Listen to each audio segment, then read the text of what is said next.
আজকে ক্রাইমের যে সত্য ঘটনাটা তোমাদের শোনাবো সেটা দিল্লির একটা সত্য ঘটনা। ঘটনাটা ঘটেছিল 1994 সালের অগস্ট মাসে। তবে ব্যাপারটা সবাই জানতে পেরেছিল 11 বছর পরে, 2005 সালে। 2005 সালের ফেব্রুয়ারি মাসের 20 তারিখে দুপুরবেলা দিল্লি থেকে কিছু দূরেই যে হরিয়ানার গুড়গাঁও বা গুরুগ্রাম রয়েছে, সেখানে একটা পুরনো ভাঙাচোরা পরিত্যক্ত ফার্ম হাউস। সেখানে মালিক সেটাকে বিক্রি করে দিয়েছে। সেখানে ভাঙাভাঙির কাজ চলছে, ফার্ম হাউস ভাঙাভাঙি হচ্ছে, সঙ্গে তার যে সামনের জমি রয়েছে সেটাকেও খুঁড়ে ফেলা হচ্ছে। খুঁড়তে খুঁড়তে জেসিবি মেশিন হঠাৎ করে সেখানে এসে দাঁড়ায়। হাড় চোখে পড়ে। প্রথমে যে চালাচ্ছিল বা সঙ্গে যে লোকজনেরা ছিল তাদের মনে হয়েছিল যে হয়তো কোনো পশুর হাড় থাকবে, কিন্তু আবারও যখন ওই ধরনের জিনিস দেখতে পাওয়া যায়, তো মেশিন থামিয়ে তারা নিচে নেমে এসেছিল। তারা ভালোভাবে হাত দিয়ে আস্তে আস্তে খুঁড়ে দেখার চেষ্টা করছিল যে ব্যাপারটা কি। তখন তারা বুঝতে পারে যে এটা কোনো পশুর হাড় নয়, এটা আসলে মানুষের। পুলিশ স্টেশনে খবর দেওয়া হয়, পুলিশ এসেছিল। পুলিশের যে ইন্সপেক্টর ছিলেন তার নাম ছিল ওম প্রকাশ, খুব অভিজ্ঞ একজন ইন্সপেক্টর। তো তিনি প্রথমে ওই বডিটাকে ভালোভাবে বের করার ব্যবস্থা করেছিলেন, পাঠিয়েছিলেন ফরেন্সিক ল্যাবে। ফরেন্সিক ল্যাবে পাঠিয়েছিলেন। তিনি সন্দেহ করেছিলেন যে ব্যাপারটা নিশ্চয় কোনো মার্ডারের ঘটনা, কারণ যদি নর্মাল কারোর ডেথ হয় তাহলে এইভাবে একটা ফার্ম হাউসের একদম কোনার দিকে আড়ালে পুঁতে রাখা হবে না। এই জন্য পোস্টমর্টমে পাঠানো হয়েছিল। পোস্টমর্টম রিপোর্ট আসে। পোস্টমর্টম রিপোর্টে বোঝা গেছিল মহিলার মাথায় রয়েছে ভারী শক্ত কোনো জিনিসের একাধিক আঘাত। মহিলার বয়স যে সময় তিনি মারা গেছেন 50-এর মধ্যে। আরো একটা ব্যাপার যেটা জানা গেছিল সেটা হচ্ছে যে মহিলার বডিটা প্রায় 10-11 বছর আগেকার বডি। সেই ইন্সপেক্টর ওই এরিয়ার যে ইনচার্জ ছিলেন তাকে বলা হয়েছিল যে 93 থেকে 95-এর মধ্যে ওই এরিয়ার যে মহিলারা নিখোঁজ হয়েছিল তাদের যেন একটা লিস্ট তৈরি করা হয়। লিস্ট তৈরি করা হয়েছিল। লিস্টের মধ্যে যে মহিলার নামের দিকে সব পুলিশ কর্মীদের নজরটা গেছিল তার নাম ছিল সোনালী দেবী। সোনালী দেবীর ব্যাপারে সবার সন্দেহ এই জন্যই হয়েছিল যে সোনালী দেবী হারিয়ে গেছিলেন 94-এর অগস্ট মাসে। সোনালী দেবীর হাজবেন্ড দিল্লি ইউনিভার্সিটির একজন ইকোনমিক্স বা অর্থশাস্ত্রের প্রফেসর ছিলেন।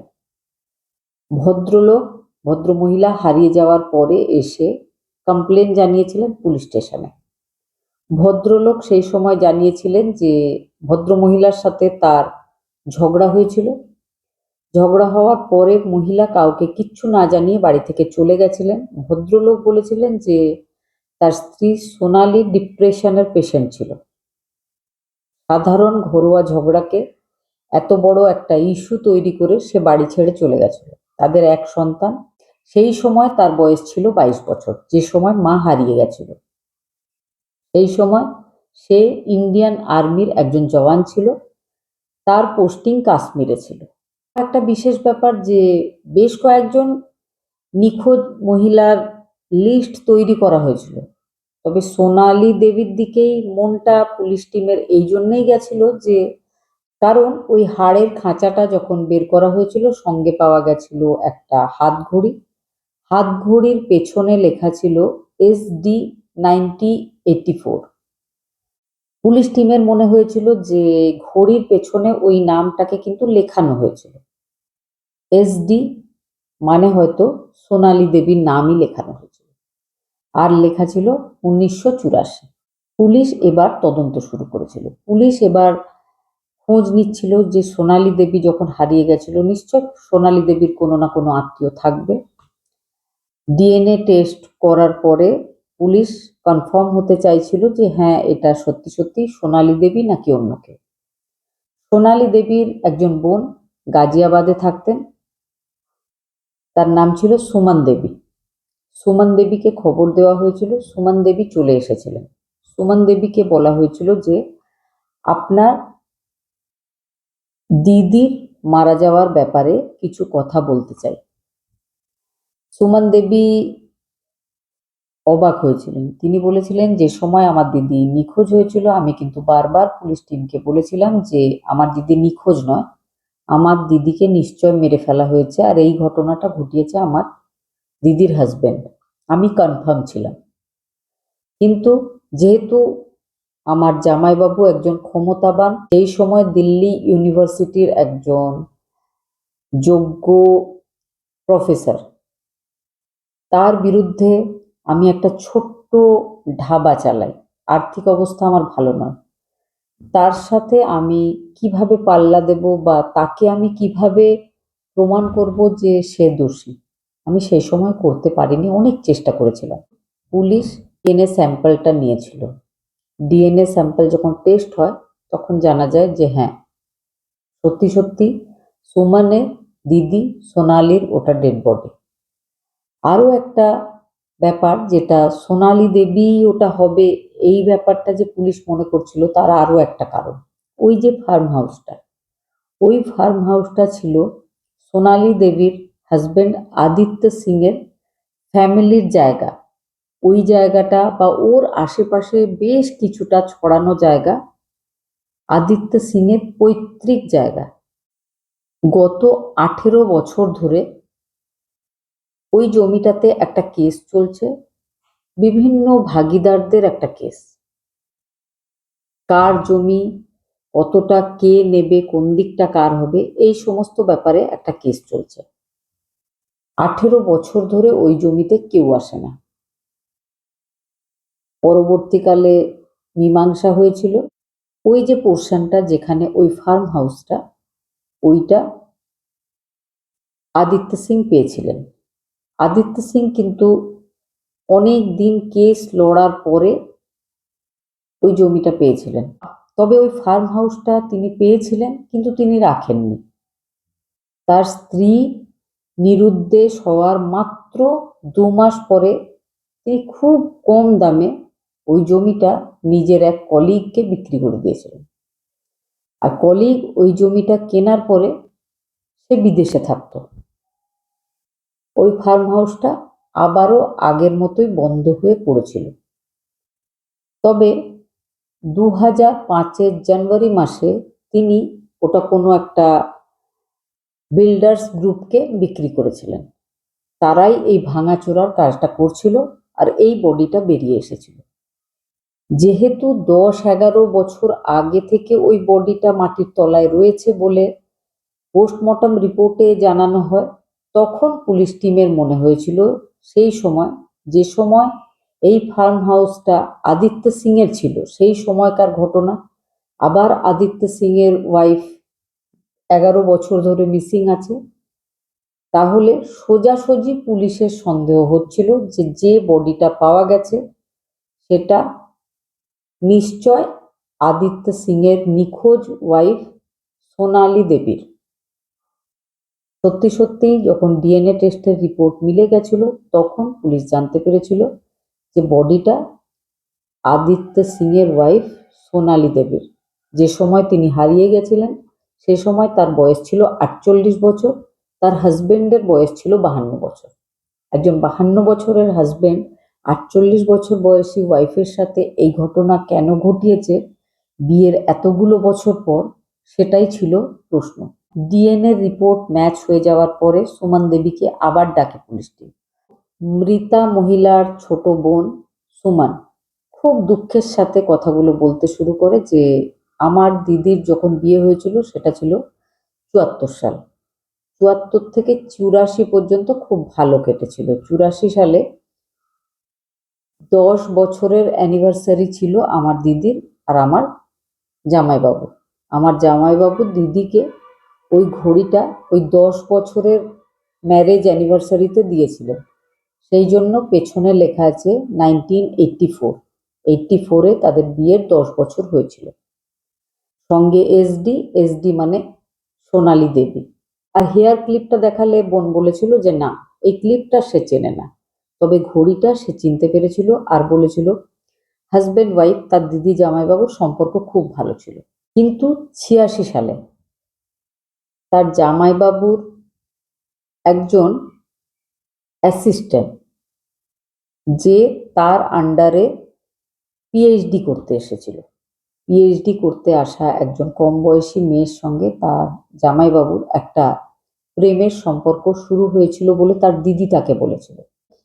তার দিদি মাঝে মধ্যেই তাকে চিঠি লিখেছিল যে তোর জামাইবাবুর সাথে তার কলেজের কোনো এক অ্যাসিস্ট্যান্টের প্রেমের সম্পর্ক শুরু হয়েছে। তোর জামাইবাবু মাঝে মধ্যে খুব ধীর গলায় কারো সাথে টেলিফোনে বা পেজারে কথা বলেন। আমি কিন্তু ব্যাপারগুলো বুঝে গেছি, আমি অনেক প্রমাণ জোগাড় করেছি। এইভাবে কিন্তু আত্মসম্মানকে বিসর্জন দিয়ে আমি তোর জামাইবাবুর সাথে আর থাকতে পারবো না, আমি তাকে ডিভোর্স চাইব। এই সমস্ত কথা তিনি প্রায়ই নিজের বোনকে চিঠিতে লিখেছিলেন। বোনকে জিজ্ঞেস করা হয়েছিল যে শেষবার আপনার দিদির সাথে আপনার কথা কবে হয়েছিল? সে বলেছিল আমার দিদির হারিয়ে যাওয়ার 3 দিন আগে আমার শেষবার আমার দিদির সাথে কথা হয়েছিল। তারপর থেকে আর দিদির সাথে কথা হয়নি। দিদির যে শেষ চিঠি সেটাও সে দেখিয়েছিল পুলিশ টিমকে। তাতে লেখা ছিল যে আমি প্রমাণ জোগাড় করে ফেলেছি, আমি আজকেই তোর জামাইবাবুর কাছে ডিভোর্স চাইব, আর আমাকে অর্ধেক সম্পত্তি দিতে হবে এটাও বলবো। যদি আমার কিছু হয়ে যায় তাহলে কিন্তু তুই আমার বাড়িতে এসে আমার যে লাইব্রেরি আছে তার ড্রয়ারে আরো বেশ কিছু প্রমাণ রয়েছে, সেগুলো তুই পেয়ে যাবি। তুই কিন্তু একদম বিশ্বাস করবি না যে আমার কিছু হয়ে গেছে, এটাই মাথায় রাখবি যে তোর জামাইবাবুই হয়তো আমাকে রাস্তা থেকে সরিয়ে দিচ্ছে, কারণ তার ব্যবহার খুব খারাপ হয়ে গেছে। আজকাল সে আমাকে ভালো তো বাসেই না, ভীষণ অপছন্দ করে। আমার আজকাল ওই মানুষটাকে ভয় লাগে, আমি তার সাথে আর থাকবো না, আমি ডিভোর্স চাইব। ডিভোর্স হয়নি, কিন্তু দিদি হারিয়ে গেছিল। ভদ্রলোক হাজবেন্ড সবাইকে বলেছিলেন তার স্ত্রী ডিপ্রেশনে ছিল, মাঝে মধ্যে ঝগড়া করতো, আর ঝগড়া করে সে বাপের বাড়ি চলে গেছে। কিন্তু ছোট বোন সুমন বলে যে ছোটবেলাতেই আমাদের বাবা মা দুজনেই নেই, তাহলে দিদি কার কাছে যাবে? বাপের বাড়ি বলতেও তো আমাদের কিছু নেই। আমার দিদির সাথে আমার জামাইবাবুর একটা লাভ ম্যারেজ হয়েছিল। জামাইবাবু একজন প্রফেসর ছিলেন, আমার দিদি বা আমরা খুব গরিব ফ্যামিলির মেয়ে। আমার দিদিকে দেখে কোনো একটা অনুষ্ঠানে আমার জামাইবাবুর পছন্দ হয়েছিল, তারপর তাদের প্রেম শুরু হয়েছিল, তারপরে বিয়ে হয়েছিল। আমি আমার দিদি মামা বাড়িতে মানুষ, মামা বাড়িতে বিয়ের প্রস্তাব পাঠানো হলে বিয়েটা হয়ে গেছিল। পরবর্তীকালে আমরা যে যার নিজের বাড়িতেই থাকি, কারণ আমাদের মা বাবা কেউ নেই, আমরা কখনো বাপের বাড়ি যাই না। হঠাৎ করে আমার জামাইবাবু যখন বলেছিল আমার দিদি নাকি ঝগড়া করে বাপের বাড়ি চলে গেছে, অদ্ভুত লেগেছিল, কারণ এই পর্যন্ত আমার দিদি কখনো বাপের বাড়ি যায় না, হঠাৎ করে বাপের বাড়ি চলে গেল কেন? আমি বারবার পুলিশ টিমকে বলেছিলাম যে আমি জানি আমার জামাইবাবু আমার দিদিকে মেরে ফেলেছে, কিন্তু অত ক্ষমতাবান একজন মানুষের সাথে আমি ক্ষমতায় প্রভাবে পেরে উঠিনি। আমাকে ওই বাড়িতে ঢুকতেই দেওয়া হয়নি। আমি ওই বাড়িতে যদি ঢুকতে পারতাম, তার লাইব্রেরির ড্রয়ারে কি প্রমাণ সে রেখে গেছে সেগুলো হয়তো দেখতে পেতাম, কিন্তু আমি তার বাড়ির ভেতরে যেতেই পারিনি, তো প্রমাণ আমি কিভাবে খুঁজে বের করব? মাত্র 2 সপ্তাহের মধ্যে তদন্তটা বন্ধ হয়ে গেছিল। বলা হয়েছিল মহিলা ডিপ্রেশনের পেশেন্ট, তিনি রাগ করে কোথাও একটা চলে গেছেন। তারপর থেকেই তার জামাইবাবু নর্মাল লাইফে ফিরে গেছেন। এবার সেই প্রফেসর যেই ইউনিভার্সিটিতে কাজ করছিলেন সেখানে যায় পুলিশ টিম। সেখানে গিয়ে তার ব্যাপারে খোঁজ নেওয়া হলে জানা যায় যে 5 জুলাই থেকে 12 জুলাই পর্যন্ত তিনি ছুটিতে ছিলেন, আর তার স্ত্রী হারিয়ে গেছিল 6 জুলাই। আর তিনি পুলিশ কমপ্লেন করেছিলেন 15 আগস্ট। জুলাই মাসে তিনি কমপ্লেনই করেননি, তিনি নাকি নিজে নিজেই নিজের স্ত্রীকে খুঁজছিলেন। নেক্সট মাসে গিয়ে তিনি কমপ্লেন করেছিলেন। এবার এই যে প্রফেসর আর তার স্ত্রী, তাদের একমাত্র ছেলে মনীষ সিং, যে সময় পুলিশ তদন্ত শুরু করেছিল 2005-এ, তখন মনীষের বয়স 33 বছর। যখন তার মা নিখোঁজ হয়ে গেছিল তখন তার বয়স ছিল 22 বছর। মনীষ সিং ছুটিতে বাড়ি এসেছিল, সেই সময় পুলিশ টিম তার সাথে দেখা করে। মনীষ বলেছিল, এই পর্যন্ত জানতাম আমার মা ঝগড়া করে ডিপ্রেশনে ছিল, কোথাও একটা চলে গেছিল। মায়ের ওপর একটু একটু রাগ হয়েছিল।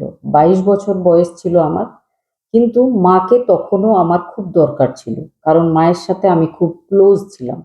যেদিন শেষবার মায়ের সাথে দেখা হয়েছিল, রাত্রেবেলায় 12টার সময় আমার ট্রেন ছিল। আমি মায়ের কাছ থেকে বিদায় নিয়ে চলে গেছিলাম।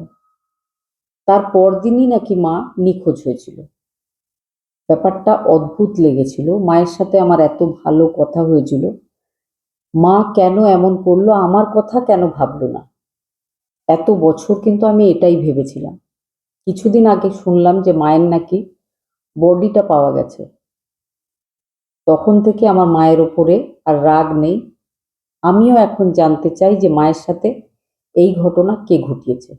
পুলিশ তাকে বলে যে তোমার মায়ের যে লাইব্রেরি, যেখানে তিনি বসে বই পড়তেন, তার একটা ড্রয়ারে কিছু প্রমাণ রাখা রয়েছে, আমাদেরকে কি তুমি ঢুকতে দেবে ভেতরে? ছেলেটা প্রথমে বলে যে আমার বাবার কাছে পারমিশন না নিয়ে আমি আপনাদেরকে ভেতরে যেতে দেবো না। তখন পুলিশ তাকে বুঝিয়েছিল যে আমাদের মনে হচ্ছে যে তোমার বাবা এই ব্যাপারটার সাথে জড়িয়ে আছে, তুমি তাকে বললে কখনোই এই পারমিশন পাবে না। ছেলেটা তখন বলেছিল যে আসুন আপনারা ভেতরে দেখুন। পুলিশ টিম ভেতরে যায়, সব দিকে তাকিয়ে দেখে প্রচুর ধুলো পড়ে রয়েছে। যখন থেকে ওই মহিলা নিখোঁজ, হয়তো সেই লাইব্রেরিতে আর কেউ ভেতরে ঢোকেই না। একটা টেবিলের ড্রয়ার পাওয়া যায়, ড্রয়ারটা লক ছিল, চাবির খবর কেউ জানে না। একটা স্ক্রু ড্রাইভার ঢুকিয়ে পুলিশ টিমেরই একজন লকটাকে খুলে ফেলেছিল। তারপরে ভেতর থেকে বেরিয়েছিল বেশ কিছু ফটোর একটা প্যাকেট। ফটোতে বেশিরভাগ ফটোই ছিল প্রিন্সিপালের সাথে কোনো এক মহিলার ফটো। প্রিন্সিপাল সেই সময় 52 বছর ছিল, তবে যে মহিলার সঙ্গে তার ফটো ছিল সেই মহিলার বয়স সেই সময় 30 বলে মনে হচ্ছিল।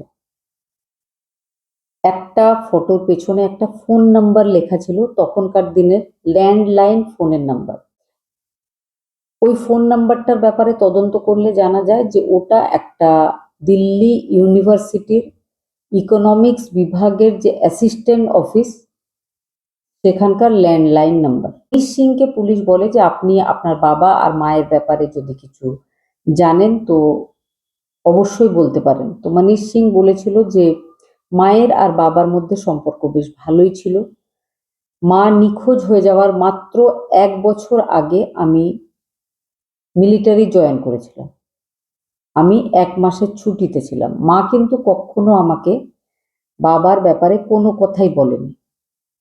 ছুটিটা কাটিয়ে আমার ডিউটি জয়েন করার ডেটটা যেদিন ছিল, আমি মায়ের কাছে বিদায় নিয়ে চলে গেছি। নেক্সট ডে থেকে মায়ের সাথে আর কোনো যোগাযোগ হয়নি। 1 মাস পরে আমার বাবা আমাকে বলেছে যে আমার মা নাকি বাড়ি ছেড়ে কোথাও একটা চলে গেছে। তবে যেদিন আমি নিজের পোস্টিং এরিয়া কাশ্মীর যাওয়ার জন্য বেরোচ্ছিলাম, মায়ের সাথে দেখা করেছিলাম, তার কিছুক্ষণ আগে মা আর বাবার প্রচুর ঝগড়া চলেছিল। কেন, কি জন্যে এই ঝগড়া, সেটা কিন্তু আমি বলতে পারবো না। এবার কিন্তু কোথাও না কোথাও ইন্সপেক্টর ওম প্রকাশ মনে মনে শিওর হয়েছিলেন যে এই ব্যাপারটা এই প্রফেসর ঘটিয়েছে। এবার তিনি প্রফেসরকে ডেকেছিলেন কথা বলার জন্য। প্রফেসর এসেছিল। প্রফেসর আসার পরে সে বলেছিল যে আমার স্ত্রীর বডি পাওয়া গেছে, আমি খুব খুশি হয়েছি, আমিও জানতে চাই যে আমার স্ত্রীর সাথে এই ঘটনা কে ঘটিয়েছে। পুলিশের প্রথম সাক্ষাৎটা প্রফেসরের সাথে এইভাবেই হয়েছিল। এবার পুলিশ ৪১ বছর বয়সী রিয়া শর্মার যে অ্যাপার্টমেন্ট সেখানে যায়। সেখানকার গার্ডের সাথে কথা বলে, জিজ্ঞেস করে যে রিয়া শর্মা ম্যাডাম কেমন। তো সেই ভদ্রলোক বলেছিল যে ম্যাডাম একদম চুপচাপ থাকেন, কারোর সাথে কথা বলেন না, কারোর সাথে মেশেন না। মাঝে মধ্যে কালো বড় গাড়ি নিয়ে সাদা চুলওয়ালা একজন ভদ্রলোক আসে ম্যাডামের সাথে দেখা করতে। ওই ভদ্রলোক ছাড়া ম্যাডামের কাছে আর কখনো কাউকে আসতে দেখিনি। এবার সেই প্রফেসরের একটা ফটো তাকে দেখানো হয়েছিল। সে চিনতে পেরেছিল যে হ্যাঁ, কালো বড় গাড়ি নিয়ে এই ভদ্রলোকই ম্যাডামের কাছে মাঝে মধ্যে আসেন। পুলিশ এবার বুঝতে পেরেছিল যে ওই প্রফেসরের সাথে এই মহিলার এখনো সম্পর্ক রয়েছে। পুলিশের অদ্ভুত লাগে যে স্ত্রী মারা যাওয়ার পরেও ১১ বছর ধরে ভদ্রলোক এখনো নিজের অ্যাসিস্ট্যান্টের সাথে বিয়ে করেননি কেন। এবার পুলিশ গেছিল রিয়া শর্মার কাছে। রিয়া শর্মার জিজ্ঞাসাবাদ হয়েছিল। রিয়া শর্মা এমন ভাব দেখায় যে সে কিচ্ছু জানে না। সে বলে যে হ্যাঁ, এক সময় আমি প্রফেসরের অ্যাসিস্ট্যান্ট ছিলাম, তবে তার স্ত্রী কেন নিখোঁজ হয়ে গেল, কোথায় চলে গেল, আমি কিভাবে বলতে পারবো। হঠাৎ করে পুলিশ স্টেশনে নিজেই গিয়ে পৌঁছেছিলেন আদিত্য সিং নামের ওই প্রফেসর। সেখানে গিয়ে তিনি পুলিশ টিমকে জানিয়েছিলেন যে রিয়া শর্মা, যে আমার সাথেই কাজ করেছিল আমার কলেজে, তার সাথে আমার একটা সম্পর্ক রয়েছে, বিবাহ বহির্ভূত একটা সম্পর্ক, যেটা আমার স্ত্রী মারা যাওয়ার পরে শুরু হয়েছিল, এখনো আছে, তবে আমি মান সম্মান নিয়ে বাঁচতে ভালোবাসি। সে এখনো আমার খুব ভালো বন্ধু। আমার স্ত্রী কোথায় নিখোঁজ হয়ে গেছে, কিভাবে নিখোঁজ হয়ে গেছে, সেটার সাথে আমার এই সম্পর্কর ব্যাপারটা একটুও কানেক্টেড নয়। কথা বলে চলে গেলেও পুলিশ টিমের মনে হচ্ছিল যে তিনি ইচ্ছা করে নাটক করছেন। তিনি তদন্ত অফিসারদেরকে দেখাতে চাইছেন যে তিনি কতটা ভালো মানুষ, তিনি এই ধরনের কোনো কাজই করেননি। এবার পুলিশ রিয়া শর্মাকে আর ওই প্রফেসরকে একই দিনে একই সাথে জিজ্ঞাসাবাদের জন্য ডেকেছিল, তবে দুটো আলাদা আলাদা রুমে জিজ্ঞাসাবাদ হচ্ছিল। রিয়া শর্মাকে গিয়ে বলা হয়েছিল যে আপনার যে পুরুষ বন্ধু প্রফেসর, সে সব মেনে নিয়েছে, আপনি আর চুপ না থেকে যা বলার বলে ফেলুন। ৪১ বছর বয়সী ওই মহিলা প্রথমে কেঁদেছিলেন, তারপরে বলেছিলেন যে আমার সাথে ওই প্রফেসরের একটা সম্পর্ক, বহুদিন আগে থেকে সম্পর্ক। আমি পিএইচডি করতে এসেছিলাম ওনার আন্ডারে, ওনার সঙ্গে একটা সম্পর্ক তৈরি হয়েছিল বয়সের অনেকটাই ব্যবধান সত্ত্বেও। তার স্ত্রী জানতে পেরেছিল, তার স্ত্রী আমাকে একদিন ফোনে কথা বলেছিল, আমাকে রিকোয়েস্ট করেছিল আমি যেন তার হাজবেন্ডের সাথে সম্পর্কটাকে না বাড়াই। এই ব্যাপারটা আমি প্রফেসরকে জানিয়েছিলাম। প্রফেসর ভীষণ রেগে গেছিল। রেগে তিনি বলেছিলেন যে এইবারে কিন্তু রাস্তা থেকে সরিয়ে দিতেই হবে, না হলে আমাদের আর ভালোভাবে থাকা যাবে না। আমি মনে মনে কোথাও না কোথাও ভেবেছিলাম যে ভালোই হবে যদি ওই মহিলা না থাকে, তাহলে আমি প্রফেসরের সাথে বিয়ে করতে পারব। পিএইচডি শেষ হয়, তাও কিন্তু আমি অন্য কোথাও কাজ করিনি, আমি সেই প্রফেসরের আন্ডারেই কাজ করছিলাম।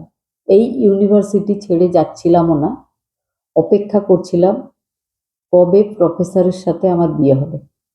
প্রফেসর বারবার আমাকে বলেছিলেন যে আর কিছুদিন অপেক্ষা করো।